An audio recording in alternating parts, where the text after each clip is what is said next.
Hello everyone, welcome back to shape up your life.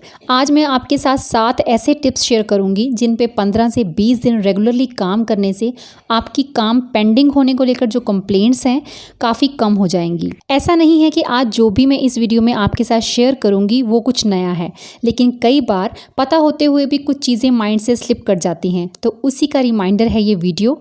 Time management से related 2 videos मेरे channel पे already हैं, जिनमें हाउसवाइफ और वर्किंग वुमन दोनों के वर्क्स को विद टाइम मैंने डिस्क्राइब किया है और किस तरह से आप अपने दिन को ज़्यादा प्रोडक्टिव बना सकते हैं। उस वीडियो का लिंक भी डिस्क्रिप्शन बॉक्स में मिल जाएगा। तो चलिए बिना ज़्यादा टाइम वेस्ट किए शुरू करते हैं आज का video. So my first tip is use your time wisely. एक बार फिर से मेंशन करूंगी कि हम सबके पास 24 आवर्स होते हैं, जिसमें से अगर 7 आवर्स रेस्ट के लिए और 2 आवर्स मी टाइम के लिए निकाल दिए जाएं तो भी आपके पास 15 आवर्स बचते हैं, जिसमें आप पूरा घर पलट सकती हैं। बस एनर्जी लेवल हाई और थॉट्स पॉजिटिव होने चाहिए। बाकी इतने लॉन्ग आवर्स तो हम रेगुलरली काम करते भी नहीं हैं, फिर भी इन 15 घंटों को बिना ज़्यादा हार्डवर्क आप कैसे मैनेज करती हैं वही आपका स्मार्ट वर्क कहलाएगा, जिसका फर्स्ट स्टेप होता है note down all your works, क्योंकि without to do list targets आप अचीव नहीं कर सकते। अदरवाइज बहुत सा टाइम और एनर्जी ये सोचने में निकल जाता है कि पहले क्या करूं और उसके बाद क्या। अगर आप किचन में खड़े होकर सोचती हैं कि आज ब्रेकफास्ट, लंच या डिनर में क्या बनेगा, तो फिर तो घर को मैनेज करना लगभग इम्पॉसिबल है। ज़्यादा नहीं तो कम से कम एक दिन पहले आपको पता होना चाहिए कि कल पूरा दिन क्या बनेगा, और वो भी प्रिपरेशन के साथ। क्लीनिंग में कल कौन सा एरिया क्लीन होगा और लॉन्ड्री में वॉशिंग, फोल्डिंग और आयरनिंग में से कौन से 1 या 2 काम किए जा सकते हैं। उसके बाद कौन सा काम कौन से वक्त पे कितनी टाइम लिमिट के साथ करना है वो भी अपनी लिस्ट में इंक्लूड करें। ज़रूरी नहीं है कि एक्सरसाइज, क्लीनिंग या लॉन्ड्री मॉर्निंग में ही करने वाले काम हैं, ये आप इवनिंग टाइम में भी कर सकती हैं। और इनमें से अगर एक भी काम आपने शाम को कर लिया तो सुबह का कुछ बर्डन तो कम हो ही जाएगा। अपनी प्रायोरिटीज़ पहचानें और सबसे इम्पॉर्टेंट काम को टॉप ऑफ द लिस्ट और अनइम्पॉर्टेंट को बॉटम में लिखें। और लिस्ट बनाने से आपकी नज़र घर के हर कॉर्नर पे रहती है, सब काम हो जाता है और ब्रेन पे अननेसेसरी बर्डन भी नहीं जाता। Second tip is avoid distractions. Time को मैनेज ना कर पाने का सबसे बड़ा रीज़न ही हमारी डिस्ट्रैक्शंस हैं, कि सबसे पहले हम डिस्ट्रैक्ट होते हैं और फिर काम टाइमली कंप्लीट ना होने से गिल्टी फील करते हैं, जिससे काम का बर्डन भी बढ़ता है और इरिटेशन भी। और डिस्ट्रैक्शन सबकी अलग अलग हो सकती है। कुछ लोग काम करते करते कुछ नेगेटिव सोचना शुरू कर देते हैं। पास्ट की कुछ बैड मेमोरीज होती हैं जो सडनली माइंड में आ जाती हैं, बट उसी वक्त उन पे ब्रेक लगाने की बजाय एक लंबे टाइम तक उन थॉट्स में चले जाते हैं और अपनी एनर्जी डिप्लीट कर देते हैं, जो हमारे काम की स्पीड और क्वालिटी दोनों को इफेक्ट करती है। सोचते रहने से पास्ट चेंज नहीं होगा। आप थोड़ी देर कुछ सोचेंगी, अपना एनर्जी लेवल लो करने के बाद जब उन थॉट से बाहर आएंगी तो भी सब वैसा ही रहेगा। तो जैसे ही कोई थॉट डिस्टर्ब करे, से टू योरसेल्फ, ये मैं क्या कर रही हूँ, स्टॉप थिंकिंग, और खुद की थॉट्स को डिस्ट्रैक्ट करें by listening your favourite music. एक और चीज़ जो आजकल डिस्ट्रैक्ट करती है और सबका वैल्यूएबल टाइम भी खा जाती है, like social media, long phone calls, chatting, online shopping, etcetera etcetera. मतलब all in one mobile phone. किसी भी चीज़ का यूज़ करने तक तो सही है, लेकिन उसी का मिसयूज़ मल्टीपल लॉस के सिवा कुछ नहीं देता। अगर आपको ये कंप्लेंट है कि टाइम मैनेज नहीं होता, तो बस एक दिन अपना फ़ोन स्विच ऑफ करके देखें। सब काम ख़त्म करने के बाद भी एक्सेसिव टाइम आपके पास अपने लिए बचेगा।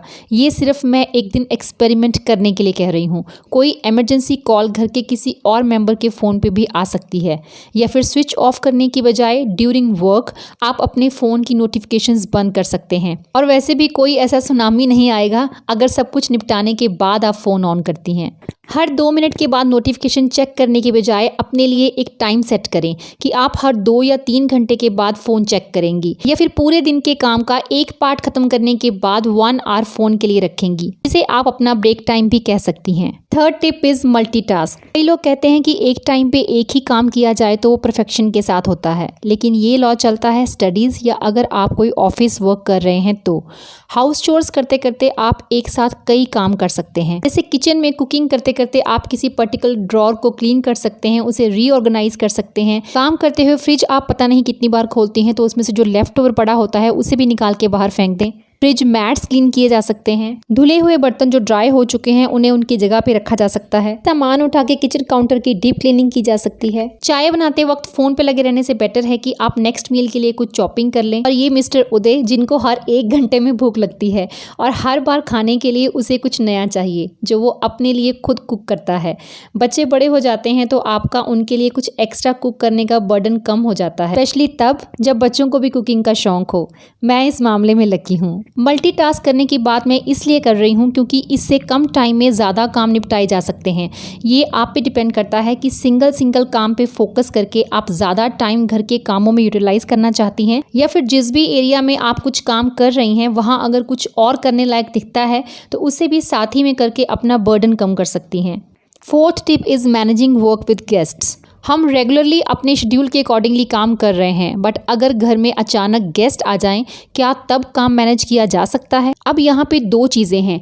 पहली, गेस्ट प्रॉपर इन्फॉर्म करके आते हैं और दूसरी, कई बार आपको कुछ ही मिनटों पहले पता चलता है कि गेस्ट आ रहे हैं। चलिए, अगर तो गेस्ट 2 दिन पहले इन्फॉर्म करके आ रहे हैं तब तो कोई प्रॉब्लम नहीं, इजीली आप सब कुछ मैनेज कर सकती हैं। लेकिन अगर इस बारे में सडनली पता चले तो भी पैनिक होने की बजाय 5 मिनट आराम से बैठ जाएं और अकॉर्डिंग टू सिचुएशन अपना काम चेंज कर लें। अगर आपका अभी क्लीनिंग पार्ट बाकी है तो घर के जिन एरियाज को गेस्ट यूज करने वाले हैं और अगर वो एरियाज मेसी हैं तो जल्दी से वो सारा सामान एक लॉन्ड्री बास्केट में डालें और कहीं साइड पे रख दें, क्योंकि इस वक्त एक एक सामान को उठा के उसकी जगह पे रखना ज़्यादा टाइम ले सकता है, लेकिन उनके जाने के बाद चीज़ों को ठीक से अरेंज किया जा सकता है। अगर कोई गेस्ट बिना इन्फॉर्म किए भी आ जाते हैं तो भी एज सच कोई प्रॉब्लम नहीं है।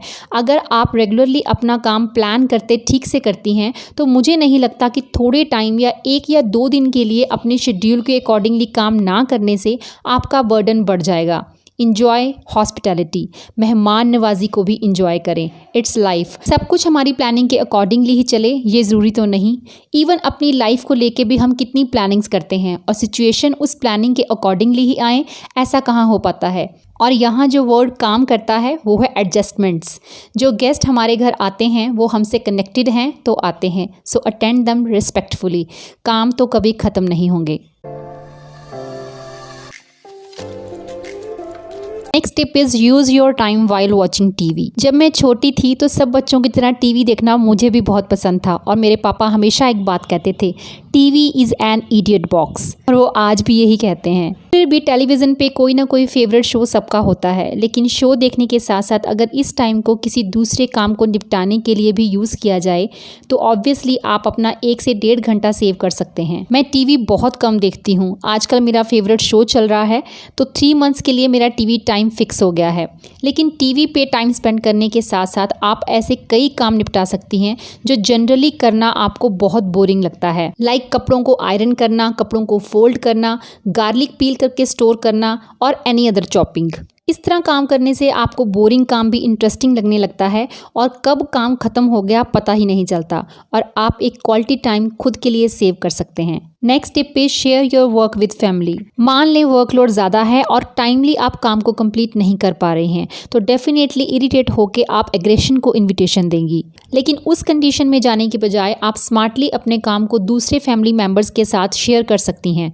कौन सा फैमिली मेम्बर कौन से काम में आपकी हेल्प खुश होकर कर देगा ये भी आपको पता होना चाहिए। सो किसी भी वे में थोड़ा थोड़ा काम सबके साथ शेयर करते रहें। ऐसा करने से फैमिली बॉन्डिंग भी बनी रहती है और काम भी बिना बर्डन के कंप्लीट हो जाता है। कोई भी छोटा हो या बड़ा, लेकिन किसी को ऑर्डर देने की बजाय प्लीज वर्ड का यूज मैजिक का काम करता है। हंसते खेलते तो दुनिया जीती जाती है, ये तो बस मेंबर्स ऑफ द हाउस है। 7th and last tip is avoid negativity. Negative thoughts हमारे माइंड को इफ़ेक्ट करते हैं और माइंड की परमिशन के बिना बॉडी मूव भी नहीं कर सकती। सो घर के कामों की प्रोडक्टिविटी बढ़ाने के लिए फैमिली के हर मेंबर की रिस्पॉन्सिबिलिटी है कि जो लेडी घर में क्लीनिंग, लॉन्ड्री, कुकिंग सब काम करती है, अगर आप उसे अप्रिशिएट नहीं कर सकते तो उसके काम को क्रिटिसाइज़ भी ना करें।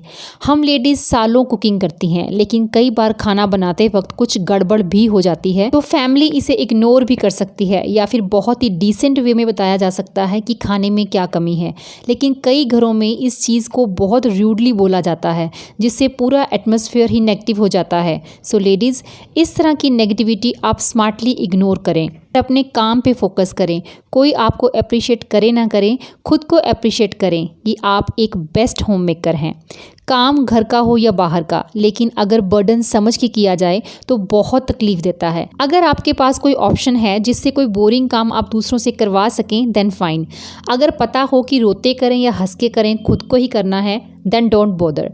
उस काम को इंटरेस्टिंग कैसे बनाना है ये आपसे बेहतर कोई नहीं जानता। So be active, be smart, say to yourself I am the best. See you in the next video. Till then bye, take care and stay healthy.